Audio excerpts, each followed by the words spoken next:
Hello, moi c'est Arthur, je suis graphiste 3D, je travaille dans le jeu vidéo et ça fait un moment que j'ai envie de faire une série d'analyses de jeux d'énigmes.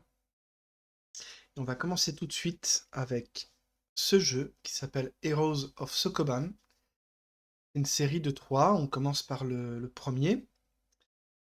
Et ce jeu-là, c'est un jeu créé par Jonah Ostroff, qui est un professeur et chercheur en mathématiques. Donc à la base, c'est pas un game designer, mais je crois que c'est un spécialiste des jeux. Et justement, il a une approche assez intéressante, très mathématique, parce que dans cette série de trois jeux, j'ai la sensation qu'il a exploré ce qu'on appelle le principe d'émergence, qui est une notion propre aux mathématiques, mais qu'on retrouve beaucoup dans des jeux actuels, tels que Minecraft, les derniers Zelda, etc. Et voilà, et justement, on va commencer tout de suite avec l'analyse de ces trois petits jeux et voir ce qu'il en est. On commence avec le contrôle d'un petit bonhomme qui se déplace case par case. Je vais appuyer sur la touche Z du clavier ou la touche R pour Restart. Donc ça permet soit d'annuler la dernière action effectuée, soit de recommencer le niveau. Ça, c'est quelque chose qui est propre à l'outil Puzzle Script avec lequel a été codé le jeu, qui est un outil de création de jeux d'énigmes, qui est un outil gratuit et accessible en ligne, open source. Il y a beaucoup de créateurs qui font des variantes vraiment magnifiques d'un jeu japonais des années 80 qui s'appelait Sokoban, où c'est un jeu où on se déplace et on peut pousser des caisses pour résoudre des énigmes. Ce premier niveau est extrêmement simple, il nous apprend à marcher, et donc on commence avec ce petit bonhomme rouge qui est assez saturé, qui démarre à gauche de l'écran et qui peut aller jusqu'à la porte, à la sortie, à droite de l'écran. Donc ça suit euh, le sens de lecture qu'on a en Occident.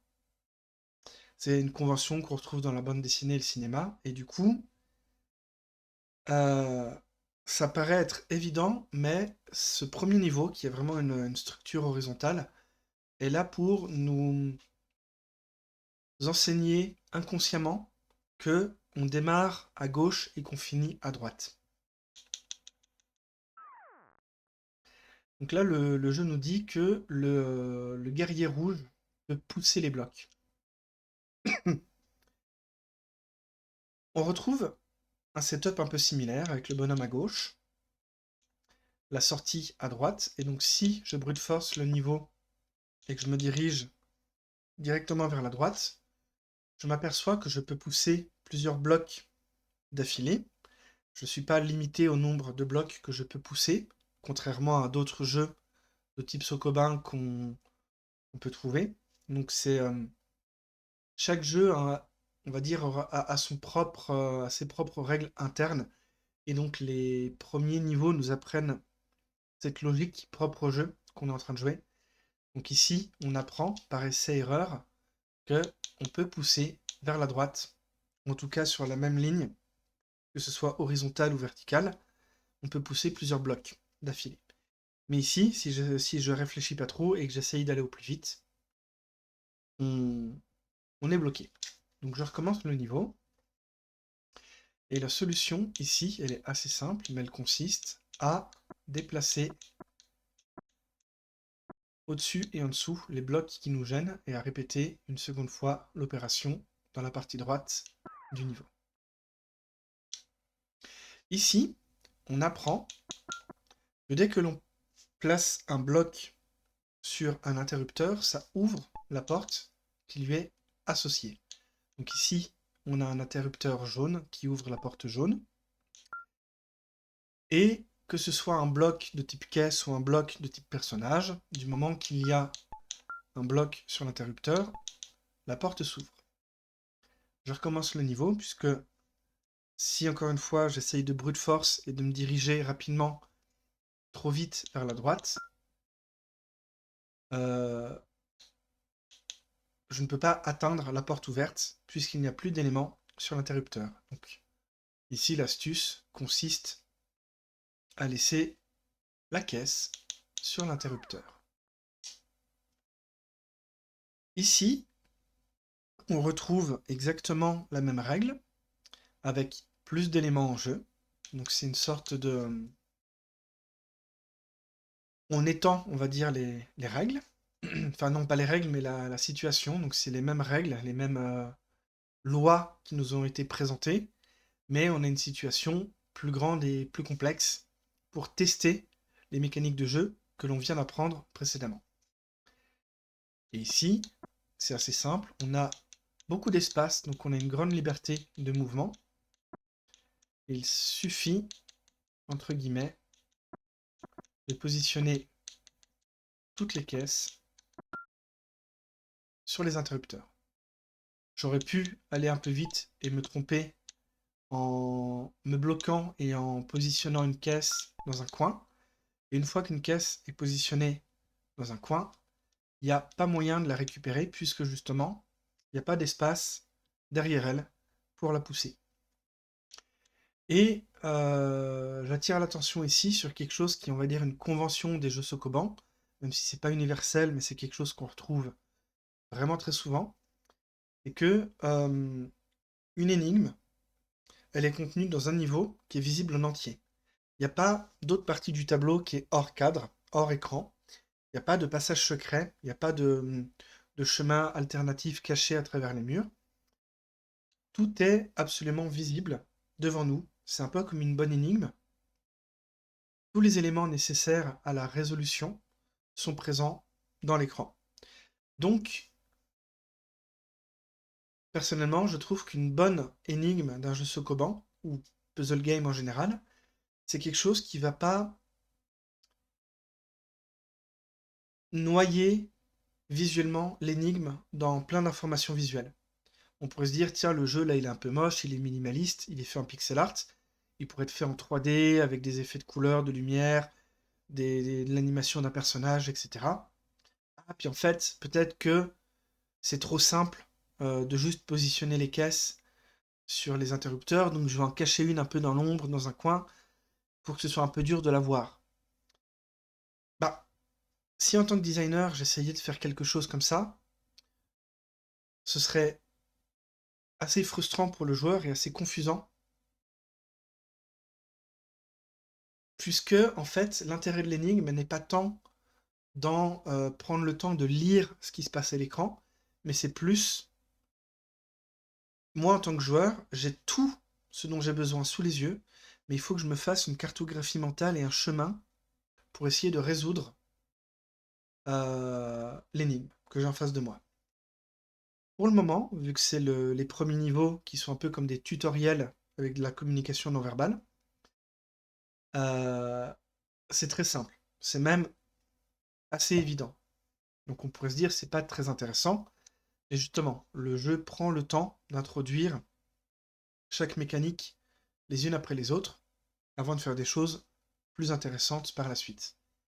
Et avant de passer au niveau suivant, j'attire votre attention sur ce layout, sur ce niveau-là, qui, pour des raisons assez simples mais très intéressantes, va revenir à 3 fois dans le jeu.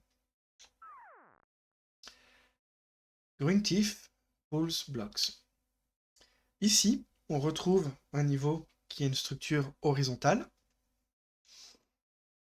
On a un personnage qui se déplace exactement de la même manière que le guerrier, que le warrior qu'on avait juste avant. Sauf que cette fois-ci, lui ne peut pas pousser de caisse. Si j'essaye de me diriger dans la même direction horizontale que la caisse qui est en face de moi, c'est comme un mur. Je ne peux pas passer au travers, je ne peux pas le pousser. Par contre, si je me déplace dans la direction opposée au bloc, je l'attire dans ma direction. Et ici aussi, il y a quelque chose de très simple mais très intéressant, c'est que le niveau est concis. Il est petit et condensé.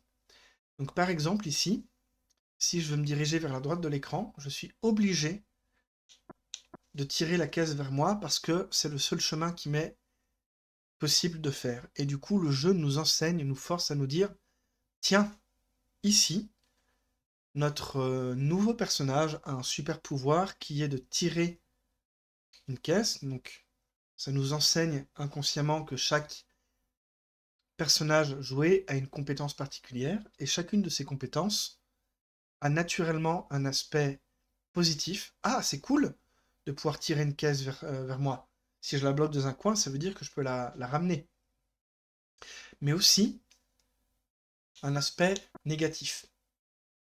Donc là, si encore une fois j'essaie de me diriger le plus vite possible vers la droite de l'écran, je me retrouve bloqué puisque je ne peux pas pousser les caisses et je me suis enfermé moi-même entre les caisses. Et le niveau est conçu de telle manière, de par sa structure horizontale, à nous invite à nous tromper, à se retrouver dans cette situation.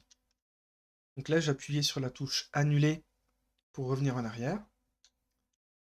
Et la solution à l'énigme consiste à faire quelque chose comme ça pour se libérer le passage et aller ici. Et cette fois-ci, on retrouve donc le même niveau que précédemment. Et il faut amener les caisses sur les crates, sur les... Pardon, j'ai les mots anglais qui me viennent en tête, sur les interrupteurs. Et ici, si je vais un peu trop vite et que je me déplace comme ça, je peux, par inadvertance, retirer les caisses que j'avais bien positionnées. Donc, réussir à ouvrir une porte avec des interrupteurs n'est pas... Ça ne veut pas dire que j'ai résolu l'énigme, c'est j'ai résolu une première partie de l'énigme, et encore faut-il arriver à la sortie. Ici, ce niveau est apparemment plus simple, puisqu'il n'y a qu'une seule caisse et qu'un seul interrupteur, mais le layout est légèrement différent. Donc on voit qu'il y a un bonhomme, une sortie là-haut, une porte, une caisse, un interrupteur, des murs, et ici, un petit espace un petit peu étrange, comme s'il y avait un trou dans le mur, donc ça a créé une forme de niveau légèrement organique. Voilà. Donc a priori, on n'y prête pas attention, mais c'est ce genre d'élément, quand on a fait beaucoup de puzzle games, c'est une manière qu'a le jeu, ou plus précisément le level design, de nous communiquer. Tiens, regarde, il y a un truc qui est un peu étrange, il y a une asymétrie dans le niveau. Peut-être que ici, ce trou-là va être nécessaire à la résolution de l'énigme. Donc si j'essaye de tirer le bloc vers moi, je me retrouve coincé, puisque je n'ai pas assez d'espace pour amener la caisse en haut, donc j'ai du mal à libérer la caisse de la ligne du bas, du chemin du bas. J'ai fait un restart, je peux amener la caisse ici, la positionner sur l'interrupteur, et maintenant que j'ai ouvert la porte, je me dis cool, je peux m'en aller. Sauf que si je me dirige vers la porte, je tire la caisse vers moi, et je me retrouve coincé. Et la solution est très simple, c'est de se mettre à gauche de la caisse, la tirer sur l'interrupteur, et utiliser justement l'espace au-dessus de nous, afin de se libérer de la caisse pour éviter de la tirer vers nous, la laisser sur place et atteindre la sortie. On a enfin le troisième personnage de ce premier Heroes of Sokoban, qui est le Wizard, qui est donc un personnage qui se déplace exactement de la même manière, sauf qu'il peut switcher sa position avec les caisses. Donc si je me retrouve ici, sur le même axe horizontal ou vertical par rapport à une caisse, et que je me déplace dans la direction de cette caisse, je peux me trouver aussi loin que je veux, du moment qu'il n'y a pas de mur ou d'éléments qui sont entre moi et la caisse. Je peux tout à fait switcher ma position et faire quelque chose comme ceci. Je recommence. Je peux faire ça. J'ai positionné les caisses sur l'interrupteur. Et cette fois-ci, puisqu'ici, il y a un mur sur la ligne du bas du niveau, je ne peux pas atteindre la sortie sans me téléporter à la place d'une caisse, puisque la téléportation est automatique. Elle dépend de mes mouvements, pas de mes actions. Et donc, je me retrouve coincé. Donc, pour résoudre cette énigme-là, il faut amener cette caisse ici, se positionner en bas du niveau avant un téléporte, afin, en quelque sorte, de positionner une des caisses en dehors de notre champ d'action pour la mettre de côté pendant un temps. Là, j'ai fait un espèce de petit zigzag pour juste me déplacer à une case vers le bas et éviter de me retéléporter à la place de la caisse que je viens de faire. Tac, tac, tac. Voilà. Donc là, l'astuce, c'est de mettre dans un espace un peu protégé une des caisses pour éviter qu'il y ait des caisses sur mon chemin et d'éviter d'être obligé de me téléporter à la place d'une des caisses. Et encore une fois, on retrouve une des variantes de l'énigme avec le téléporte. Ici, je crois que c'est le dernier niveau où l'on contrôle seulement un personnage.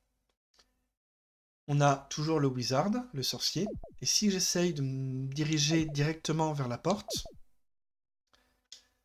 je suis embêté puisqu'il y a cette caisse qui m'oblige à me téléporter à sa place, et donc c'est difficile d'atteindre la porte.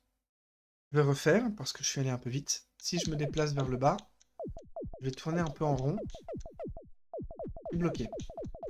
Puisque ça a créé une situation où ça fait une espèce de boucle infinie, et j'arrive pas à ne pas me téléporter, et j'arrive pas à atteindre la sortie. Alors que si je me dirige vers la droite, on voit ici qu'il y a une caisse manquante en bas à droite de l'écran, ce qui veut dire que si je me déplace vers le bas, je ne me téléporte pas, donc ça me permet de faire une sorte de trou dans mon chemin pour éviter de me téléporter et terminer le niveau. Ok, on va s'arrêter là dans cette première partie puisqu'on vient d'atteindre un niveau où il y a 2 personnages.